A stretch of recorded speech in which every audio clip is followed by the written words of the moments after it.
Big stories we're talking about in the Big Wood today. Still battling the snow and ice. That winter storm warning remains in effect through 6 o'clock tonight in the Tri-State. Now the concern is over light snow, blowing snow, and bitterly cold temperatures. You may have noticed that the streets are still slippery in many spots because the assault's not quite as effective when temperatures get this cold. We'll see wind chill readings today all day around zero. There were a number of school districts in the Tri-State this morning that had thought they'd be able to hold class. Most of them operating on a delay at the start, only to find out about an hour later that they just couldn't hold class. Too cold for the buses to get around. Many residential areas haven't been plowed or cleaned yet. That's why schools like the Cincinnati Public Schools shut down today. Long list of closings this morning. If you missed any of them, you can still find them here on the local news section, 700WLW.com. Just search closings, they'll come up. More than 400 again today, second straight day. Cincinnati Public Schools have now used 4 of their calamity days on the year. They only get 5, so if there's one more and any after that, they'll have to make up the days at the end of the school year. Road crews are out. They say they're having trouble today because of the cold temperatures in many spots that they didn't get to yesterday. Streets have frozen solid. It makes it a lot harder to try and plow, get that snow out of the way. And fire departments in the area asking if you're digging out your driveway, try and find the fire hydrant as well.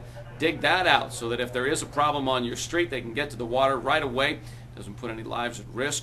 Wyoming's Fire Chief Pavrileg today putting that information out there for anybody in the area. Says it'd be a great project for scout groups, other organizations who may be out today shoveling snow to dig out the fire hydrants as well. Looks like the snow finally will end later today across the Tri-State. See a few flurries tonight, during the day tomorrow. News 5 meteorologist Randy Rico says we should have a pretty clear weekend. However, by Sunday, there's the threat right now for some more snow in the Tri-State. At this point, it's hard to say just how much. Going to have to keep an eye on the Ohio River as well. There's been a lot of snow upstream. In the Pittsburgh, West Virginia area, when that starts to melt, we could see the Ohio approach flood stage once again like it did earlier in the year.